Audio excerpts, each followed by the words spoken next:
Hello, my name is William Scott Whiteley, and I'm creating this video for EDGR 595 for Concordia University.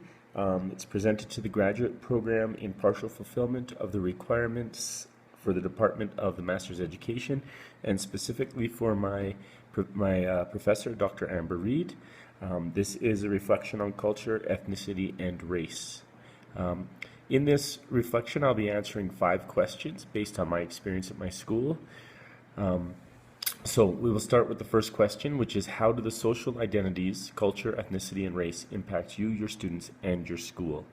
At my school, I live in Indonesia, in Papua. I work for an international mining company, Freeport-McMoran, based out of the United States.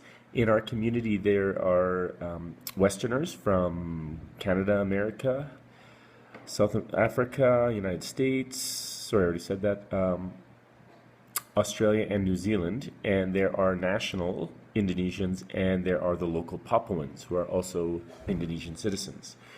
Ethnicity and race play a major part in the school's identity. We have 3 main religious groups: Christians, well, they separate Christians, Catholics, and Muslims. In our school, unfortunately, for any religious ceremonies or religious learning, the students do not interact. So there are 3 separate religion classes. There are separate celebrations. So for example, Christmas, Muslim students do not learn about or attend Christmas concert or any of the other celebrations. And it is the same for the Christian students, and Catholic students do not learn about or attend any of the Muslim celebrations such as Halal bi Halal or Muhammad's birthday. For me, this is a big problem because what it does is it creates separation within the students. So they are in the same class, for example, a grade 4 class, but when it comes to religion, they go their separate ways. When it comes to celebrations, half the class might be taken out multiple times to practice or to go to these different celebrations, or they're missing a lot of class time at different times of the year. You can imagine at Christmas. So they're also missing out on learning about their fellow students' religion, and I think that's a real shame, and it's something that we're looking at, but it's a very difficult thing in Indonesia to overcome. In terms of race, we have Papuan students here who come from the local village, and they're sponsored by our company, and they're extremely poor. Socioeconomically, they are reliant on our company to pay for schooling, to give money to their parents, almost like the reservation system to a point in Canada with the First Nation students. And that creates a problem with some of the teachers who view them as not as intelligent, not as capable, because they don't have an educational background. Often when they come in, some of them don't even speak Indonesian, which is our language of instruction. So those create problems within our school, and it's part of my job to find ways to help students and teachers to be more equitable in the classroom in terms of these problems. It's something we're working on right now, and I don't have full solutions yet, but taking this course has actually helped me look at and talk to teachers about ways that we can support our students and also the teachers to support them in supporting the students. The second question is, what assumptions do we make about people from different races, ethnicities, and cultures? We make, especially here, we seem to make a lot of assumptions. I've talked about teachers who assume that the Papuan students can't do as well as the national Indonesian students because they don't have a background in education. Their parents, for example, none of their parents would have went to school. Because some of them don't speak the language, because maybe they come to school and their uniform is wrinkled, or they don't, they're a little rougher in play and things like that on the playground, and that creates assumptions. Even I have assumptions at times. I assumed that my teachers couldn't or would not, or were choosing not to do some of the things that we'd asked them in inquiry-based learning. But in reality, they couldn't because they had no background in it. They had a background in traditional test-based learning where the students sit in a row, the teacher teaches them, and they listen. We've switched to inquiry-based, which is based on students' questions and dialogue and working through units of inquiry rather than just specific subjects. And I assumed that the teachers who weren't doing it were being resistant. But upon talking to the teachers and leadership and working with them, it turns out that my assumption was completely wrong, that it was actually the fact that they had no idea how to do it, even though my predecessor was supposed to have trained them in that. So when we look at races, ethnicities, and cultures, we base it on our own beliefs and our own backgrounds and our own cultural identity, I believe. And that can be dangerous, but it can also be a really great learning experience. And I think at my school, the assumptions that teachers are making, we're trying to overcome, and that we're being successful in it.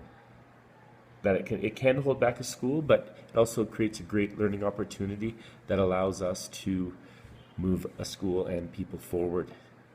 The third question is, pose your own answer to Sichel and Bacon's question, why is there a dichotomy where some students achieve and some do not? I think we have to look at the question before, where we make assumptions about people.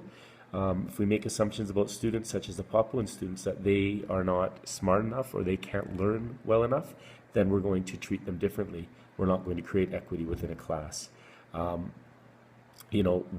Without equity, without differentiation, for example, within a classroom, some students are simply not going to be able to have that ability because they need specific support. So I think that we look at students often as if we give them equality within a classroom, if we give them the same things, that they should succeed. But when we look at the backgrounds of students, their home life, what's happening motivationally, do they have perhaps cognitive difficulties? Do they not understand what they need to do? They need specific instruction or different types of scaffolding. If we don't provide that, then we will have students who just simply won't succeed, not because they're not smart enough, but because they require that extra help or that extra support. And that's where equity would come into the classroom in that way. And that's what we're trying to do here as well. I'm supporting the teachers in supporting the students. Moving on to the next question, why is it important to develop equity in your classroom? Well, according to our textbook, Excellence Through Equity, it's just the right thing to do. It touches on the question above, that if we're going to have all students achieve, because some will not and some do, we need to have equity within a classroom. We need to find the students, we need to find out what they need. What support do they require to make sure that they are going to be successful? If they need some extra one-on-one instruction, if they need to have group work, if they need to have a peer support, if they need to have tutoring, for example, if they need the teacher to speak with the parents and develop a plan, or an IEP, an independent educational plan, all of these types of things are what should be happening in a school. At my school, they were not, and now we're working very hard to implement these things. We've just hired a new student support services person who will be coming up and creating independent education plans, which will be fantastic for our students. So if you don't have equity, then you won't have all students succeeding. That's the bottom line. You must have it so that students can succeed, so that you can support them to do that. The final question is, how will this perspective affect what you teach and how you teach it? This course has been fantastic for me and well-timed. Reading about Darlene Berg and about how they supported teachers with training and with preparing them to move their math program forward. That's what I'm doing here. I'm mentoring, I'm working with teachers, I'm doing learning togethers, I'm doing professional development, and looking at how it was successful in her school. I know it can be successful in my school. I'm in the classroom much more than I ever have been as an administrator, and I think that in the end is a focus that I've taken from this course and how it's affected my teaching. I mean, looking at and reading about the impact of courageous leadership, I know that that's what I need to do to be successful and to have my students and my teachers successful as well. Creating equity, teacher training, and being open-minded not making assumptions, and helping my teachers to be the same is the best thing I can do. And it's one thing that this course has really, really helped me with. The video is now 10 minutes, and I need to summarize. Empowering students and teachers, creating equity, and looking at people for who they are, not their race, not just their culture, not just their ethnicity or socioeconomics. Those are all important factors in creating equity and finding out how to support students, but it should not define them. I would like to thank you very much, and good day.